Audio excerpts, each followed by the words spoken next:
So we're going to take the idea of mark making and turn it into a drawing of an empty cardboard box. So I chose to experimented there, and I thought that I would do horizontal lines for this. So the goal here is to keep my lines horizontal the whole time. Now this time you can go through and do a very, very light pencil drawing before you start. And you see how I kind of laid my pencil down to get those angles right? That's going to help you a lot when you do this box. So I'm just kind of sketching in a very light pencil drawing, getting all the flaps in place and all the angles correct.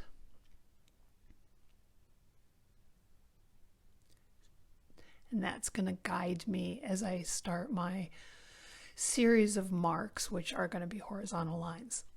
Now we experimented and we've looked at how you make different values by making the lines closer together or further apart. So now I'm ready to start, and I got the crease in there, and I'm going to start with that dark area inside the box, keeping my lines horizontal. Now I did speed this video up a little bit in places, so don't think that I'm drawing that fast. And again, each line is individual. I'm not scrabbling up and down and up and down. Each line is individual.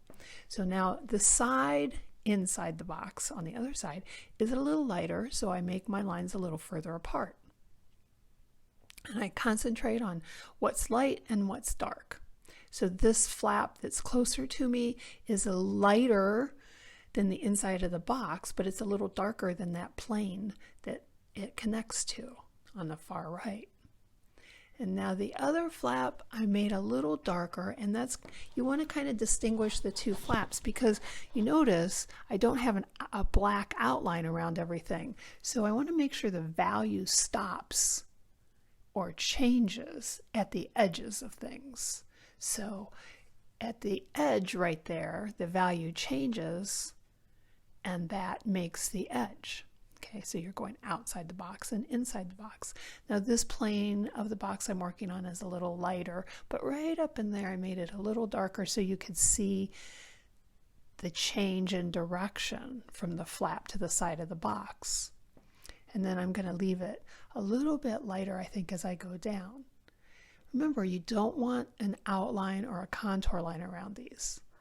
You want to try to just make the edges show by a value change.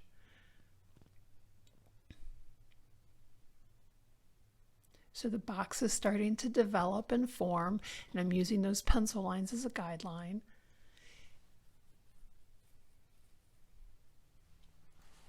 Now I'm on the front plane of the box that's closest to us, so it's a little darker than that plane that turns the corner right there on the right.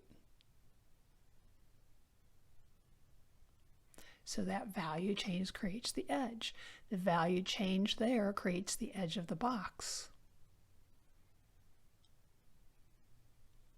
And then the bottom of the box where it's touching the ground is very dark. That kind of anchors it down and weighs it down into the ground so it doesn't look too floaty. You'll see that work out in a minute.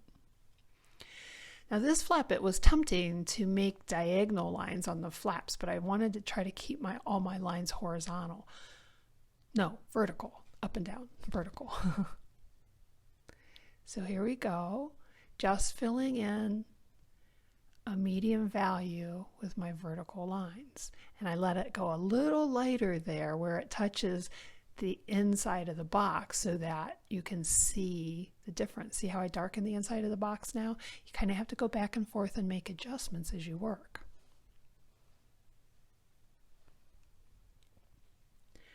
That back flap I'm going to make a little lighter. And go back in and make adjustments as I look at it. But it's starting to develop without outlines or contour lines.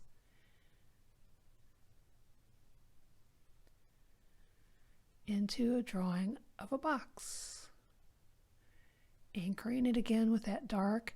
And I'm going to adjust it and add a little bit of a shadow. You don't see much of a shadow. It's almost more of a reflection down there. And when I'm all finished, I'm going to take my eraser, but you do want to make sure it's dry. So let it sit for a few minutes because you don't want to smear it after all this work. Now you're going to pick whatever kind of lines you want to make or mark making you want to make.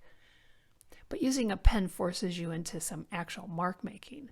So I let it dry a little bit, and now I'm going to take my eraser and erase all of those pencil lines, and it really cleans it up nicely, and it shows you how important making those value changes are to make the edges, and you don't need an outline or a contour line.